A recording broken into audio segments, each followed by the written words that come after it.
बिस्मिल्लाहिर्रहमानिर्रहीम। अस्सलाम वालेकुम वरहमतुल्लाहि वबरकातुहू। कैसे हैं आप सब? उम्मीद करती हूँ खैरियत से होंगे।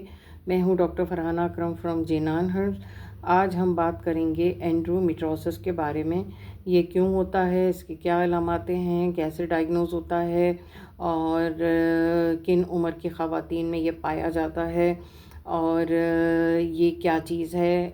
आज हम आपको ये बताएंगे कि जो लाइनिंग यूट्रस के अंदर बननी होती है वो बाहर बनना शुरू हो जाती है और ये कौन से ऐसे हार्मोन्स हैं जो ख़राब हो जाते हैं जिसकी वजह से ये मसला हो जाता है। ये एक ऐसी बीमारी है जिसमें रहम के अंदर जो तह बनती है, जहाँ बच्चे ने चिपकना होता है, वो बाहर बनना शुरू हो जाता है, जैसे ओवरी, फ्लोपियन ट्यूब और पेल्विक एरिया में। ये लाइनिंग जब बाहर बनता है तो इससे हार्मोन्स ख़राब हो जाते हैं। हार्मोन्स का बिगड़ाव जो है वो ख़राब हो जाता है, जैसे एस्ट्रोजन हार्मोन ज़्यादा हो जाता है और प्रोजेस्टेरोन हार्मोन्स कम हो जाता है। पीरियड्स का जो खून है वो उल्टा ट्यूब्स की तरफ चला जाता है, जिसकी वजह से ये बाहर की तरफ जमना शुरू हो जाता है, जो आपको दायरे की शक्ल में नज़र आ रहा है। अंदर छोटे छोटे से फैटी टिश्यूज़ हैं, ये इस तरीके से जमना शुरू हो जाता है और अंदर का एरिया देखें बिल्कुल खाली है, ये बाहर बना है। ये जेनेटिकली भी हो सकता है, अगर आपकी मम्मा को है या नानी, दादी, खाला, फुप्पो का है तो ये आपको भी हो सकता है, या आपकी बहनों को, चाचा की बेटियों को भी है तो ये 2% 3% आपको भी हो सकता है। इसमें जो सबसे ज़्यादा है मसला वो शदीद पेन होता है। कोई भी पेन जो पीरियड्स में हो रहा हो और उसकी दर्द तकलीफ़ आपसे बर्दाश्त नहीं हो रही है तो प्लीज़ इसे इग्नोर ना करें, क्योंकि ये एंड्रोमेट्रियोसिस का भी अलामत हो सकती है। अगर ये आपके फैमिली में है तो ये हो सकता है कि ज़्यादा चांसेस ये जेनेटिकली भी हो सकते हैं, या आपके इम्यून सिस्टम को भी कमज़ोर करता है। जो टिश्यूज़ जिस्म को बाहर निकालना होता है ये अंदर ही अंदर जो है जमना शुरू हो जाता है। अलामात में शदीद पेन होता है, दर्द होता है, पीरियड्स इरेगुलर हो जाते हैं, पेन बर्दाश्त नहीं होता है, रिलेशनशिप में भी इंटरकोर्स के दौरान शदीद पेन रहता है, तकलीफ़ होती है और तकलीफ़ बर्दाश्त नहीं होती है, इनफर्टिलिटी का सामना भी करना पड़ता है। अगर आपको पीरियड्स के दौरान शदीद पेन हो रहा है तो प्लीज़ इसे इग्नोर ना करें, बिल्कुल इग्नोर ना करें, क्योंकि ये हो सकता है कि आपको एंड्रोमेट्रियोसिस हो गया हो। एंड्रोमेट्रियोसिस का मसला जो है वो अक्सर ख़वातीन में 25 साल से 45 साल की फ़ीमेल में पाया जाता है। इसके अलावा जो है इसे कैसे डायग्नोज़ करते हैं, इसे अल्ट्रासाउंड के ज़रिए डायग्नोज़ कर सकते हैं, इसे जो है एमआरआई के ज़रिए से भी आप डायग्नोज़ कर सकती हैं, इसे लेप्रोस्कोपी के ज़रिए से भी डायग्नोज़ किया जाता है। इसके लिए आपको एक अच्छी गायनोकोलॉजिस्ट की ज़रूरत होती है, जो आपको आपकी रिपोर्ट्स के मुताबिक ही आपका जो मसला है उसे डायग्नोस करके आपका प्रॉपर ट्रीटमेंट हो। ये ट्रीटमेंट भी आपको मुकम्मल करना पड़ता है, ये नहीं कि आपने दवाई ली और छोड़ दिया, ऐसा नहीं करिएगा, क्योंकि आगे जाके आपको इससे बेशुमार तकलीफ़ें भी हो सकती हैं। हो सकता है आपका स्टेक्टमी भी हो जाए, आपका यूट्रस भी रिमूव करना पड़े। तो कोई भी ऐसा तकलीफ़ जो आपको हो रहा है और शदीद हो रहा है तो अच्छे किसी भी बड़ी डॉक्टर से जाके कंसल्ट करें और अपनी प्रॉपर तरीके से डायग्नोस करने के बाद अपना ट्रीटमेंट लें। जब भी ऐसी कोई भी बीमारी होती है उसके लिए इनफर्टिलिटी का ट्रीटमेंट नहीं होता, पहले बीमारी को ठीक करना मकसद होता है, बच्चा प्लान करना मकसद नहीं होता। इसमें कोई भी बच्चे का फैक्टर नहीं आता है। देख लें ओवरी की क्या कंडीशन हो रही है, ट्यूब्स की क्या कंडीशन है, यूट्रस की क्या कंडीशन है, या बच्चा नहीं ठहर सकता। इस सूरत में जो है वो आपका पहले 6 महीने का इलाज होता है। 6 महीने बाद आपको दोबारा से टेस्ट के लिए भेजते हैं। अगर आपकी रिपोर्टें ठीक होती हैं तो फिर आप जो है बेबी प्लानिंग की तरफ जा सकती हैं। इसे कैसे ठीक किया जा सकता है? इससे ठीक करने के लिए आपको स्ट्रेस कम लेना है, हरे पत्तों वाली सब्जियां, ग़िज़ाएँ, फ्रूट, ताज़े फल फ्रूट जो मौसमी होते हैं वो यूज़ करना होता है। इसके अलावा जो है आपको पानी ज़्यादा पीना होता है, कैफ़ीन से अपने आप को बचाना है। कैफ़ीन जो है उसकी वजह से भी ये बढ़ सकता है। प्रॉपर तरीके से नींद और सूरज की रोशनी, जो मैं अपनी हर वीडियो में हर बच्ची से कहती हूँ कि ज़रूर लिया करें, सूरज की रोशनी में बैठें।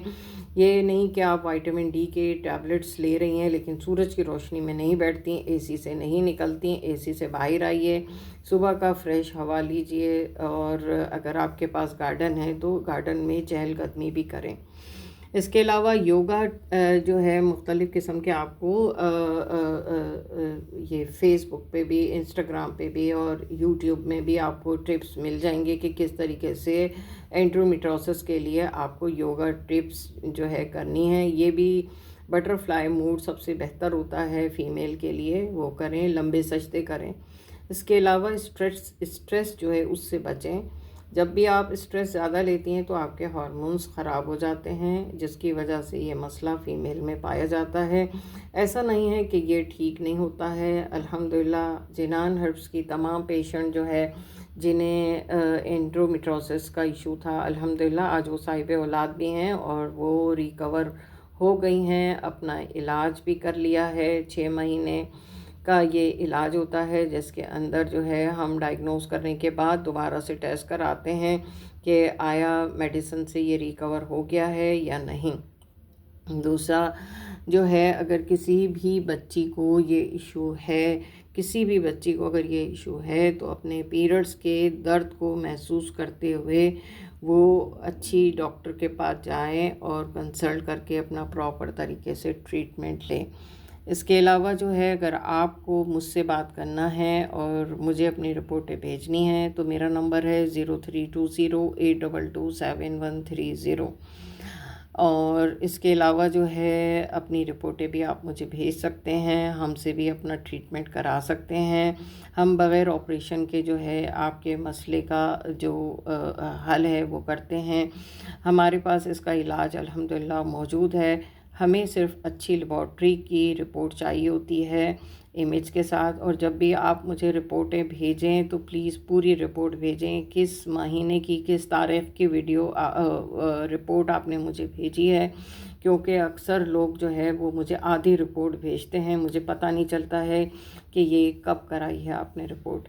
बाज़ दफ़ा पीरियड्स के दिनों में भी रिपोर्ट्स होती हैं, बाज़ दफ़ा जो है पीरियड्स के बाद भी रिपोर्ट्स होती हैं। तो जो भी आप मुझे रिपोर्ट भेजें तो जो डॉक्टर ऊपर मेंशन करती हैं मैं उसको देखकर ही आपको सही डायग्नोस कर सकती हूँ। इसके अलावा बहुत सी बच्चियाँ जो है वो अपनी उम्र भी कम लिखवाती हैं, जिसकी वजह से मुझे ये नहीं पता चलता है कि आपकी क्या एज है। तो प्लीज़ मेंशन ज़रूर करें जब भी आप मुझे रिपोर्ट भेजें, तो अपनी उम्र, वज़न और हाइट और शादी को कितने साल हो गए ये मेंशन करके ज़रूर भेजा करें। और इसके अलावा जो है आपकी जितनी भी रिपोर्ट्स हैं, अगर आप इनफर्टिलिटी का भी ट्रीटमेंट कर रही हैं और आपको बच्चा नहीं हो रहा है तो प्लीज़ आप मेरे नंबर पर अपनी रिपोर्ट भेज सकते हैं।